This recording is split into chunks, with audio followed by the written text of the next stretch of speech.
মাটিতে মিশে যাবে, মাটিতে মিশে যাবে। কারণ হাসিনা তো দেশ থেকে পালিয়েছে নরেন্দ্র মোদির কাছে। নরেন্দ্র মোদি পালালে কোথায় গিয়ে থাকে এটাই দেখব। 10 মিলে করি কাজ, হারি জিতি নাহিলাস, আমরা শুধু বইয়েই পড়েছি। এটাই doctor Yunus sir. I salute you sir, I salute you doctor Yunus sir. Love you, love you, love you. আপনি যেভাবে দেশ নিয়ে ভাবেন, এভাবে পৃথিবীর ইতিহাসে কেউ ভাবছে বলে আমার মনে হয় না।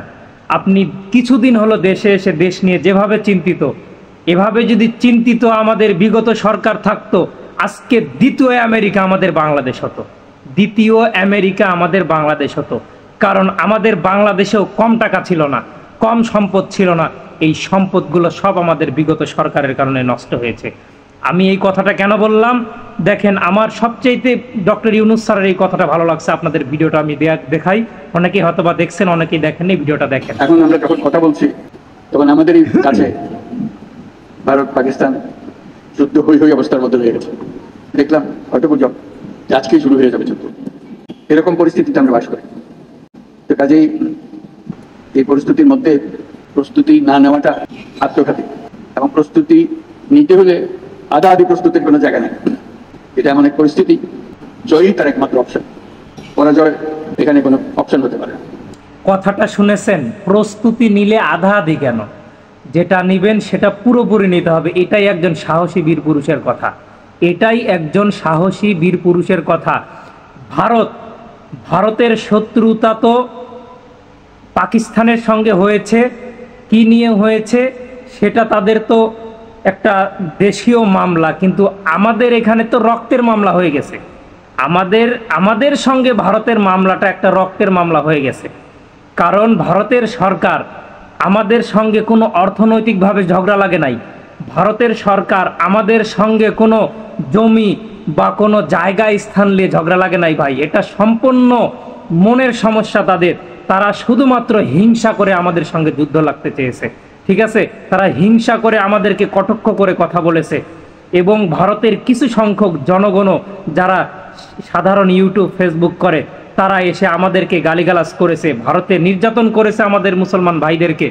কিন্তু দেখেন আজকে পাকিস্তানের সঙ্গে তাদের কি অবস্থা, বাংলাদেশের সঙ্গে হলো ইনশাআল্লাহ এর চেয়ে ভয়াবহ অবস্থা হবে।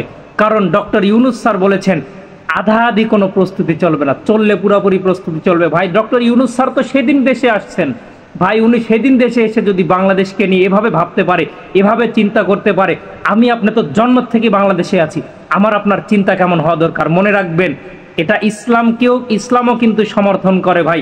আপনার দিনকে, আপনার ধর্মকে নিয়ে যদি কেউ কিছু বলে, তবে সেই বিষয়ে আপনি জিহাদ করবেন, এটা ইসলাম চায়, এটা ইসলাম সম্বোধন করে, এটা ইসলাম অনুমোদিত। আপনি জিহাদ করতে পারবেন, এটা কোনো সাধারণ যুদ্ধ না।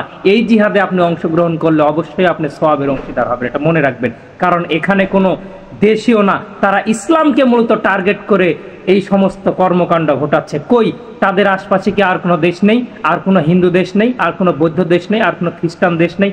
তাদের সঙ্গে তো লাগে না ভাই, তাদের সঙ্গে লাগে না। কারণ তারা ইসলাম গ্রহণ করেনি, তারা মুসলমান না, তারা মূলত চায় মুসলমানকে নিঃশেষ করে দিতে। কারণ এটার প্রমাণ তারা দেশেই দিয়েছে, তারা ভারতের অসংখ্য মুসলমান ভাইদের ওপর নির্যাতন চালিয়েছে। তাই আসুন সবাই ঐক্যবদ্ধ হয়ে দাঁড়ুন। যেভাবে আমরা নিজেদের বিগত জালেম সরকারকে পদত্যাগ করিয়েছি, ঠিক এভাবে ঐক্যবদ্ধ হয়ে আমরা আরও যেন 2, 4, 10টা দেশের সঙ্গে লড়তে পারি, সেই ক্ষমতা আজকে আমাদের প্রকাশ করতে হবে। এবং এই ক্ষমতা একটাই, সেটা হচ্ছে আমাদের ঐক্যবদ্ধতা ভাই। 10 মিলে করি কাজ, হারি জিতি নাহিলাস, আমরা শুধু বইয়েই পড়েছি। আজকে আমাদের সেই কাজটাকে বাস্তবায়ন করার সময় এসেছে। সবাই ভিডিওটা শেয়ার করে দিবেন, সবাইকে জানার সুযোগ করে দিবেন।